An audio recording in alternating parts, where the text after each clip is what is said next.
harus menghitung ulang kebijakannya, melakukan pemangkasan anggaran besar-besaran, PHK di mana-mana, ekonomi menunjukkan tanda tidak akan tumbuh, malah dipastikan menurun, dan sinyal pemerintah itu akan melakukan kalkulasi ulang terlihat dari surat Wakil Ketua DPR Sufmi Dasko Ahmad yang meminta untuk komisi-komisi di DPR menunda dulu rapat-rapat dengan kementerian dan lembaga untuk membahas pemangkasan anggaran ini.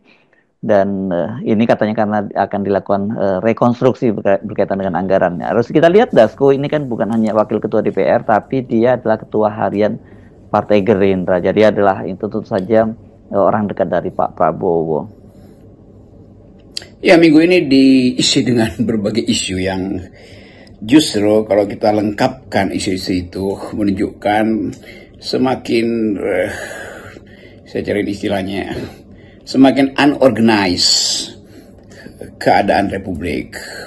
Mulai dari soal penghematan terutama yang akhirnya terbaca bahwa impact dari penghematan itu justru menurunkan pertumbuhan ekonomi.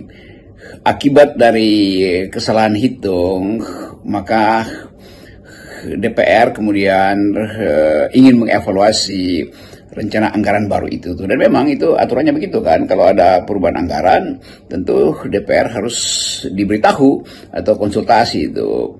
Walaupun besarannya sama, berapa, 3 triliun dolar APBN atau kemampuan daya dukung anggaran terhadap program tertentu, kan itu mesti ada persetujuan rakyat tuh. Jadi misalnya APBN itu difokuskan pada makan siang gratis, tapi mesti dipertanggungjawabkan kenapa difokuskan pada makan siang gratis. Itu artinya ada beban lain yang diambil dan dibatalkan. Nah, itu yang kemudian jadi kontroversi, termasuk anggaran yang tiba di daerah. Apakah efisiensi itu produktif? Efisiensi boleh, tetapi bisa terjadi ada efisiensi yang tidak produktif tuh, yang justru memberatkan masyarakat dan tidak menghasilkan nilai tambah di dalam pertukaran fokus anggaran kan. Dan beberapa lembaga riset justru menunjukkan bahwa bahkan tanpa penghematan Indonesia masih bisa memakai cara yang lain tuh.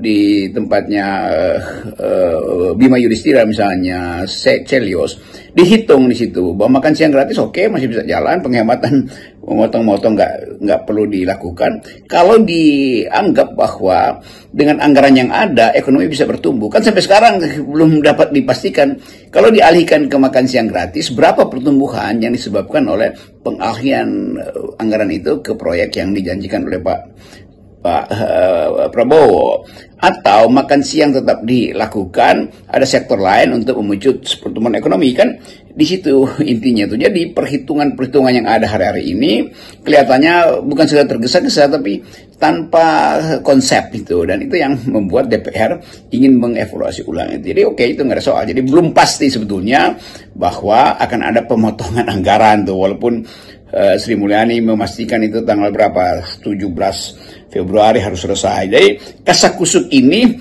juga dibaca oleh luar negeri, terutama investor asing, yang menganggap bahwa kalau dia masuk ke Indonesia dengan kondisi akuntansi negara yang semacam ini, bagaimana mungkin dia percaya bahwa ada semacam hitungan rasional kalau investasi masuk ke Indonesia.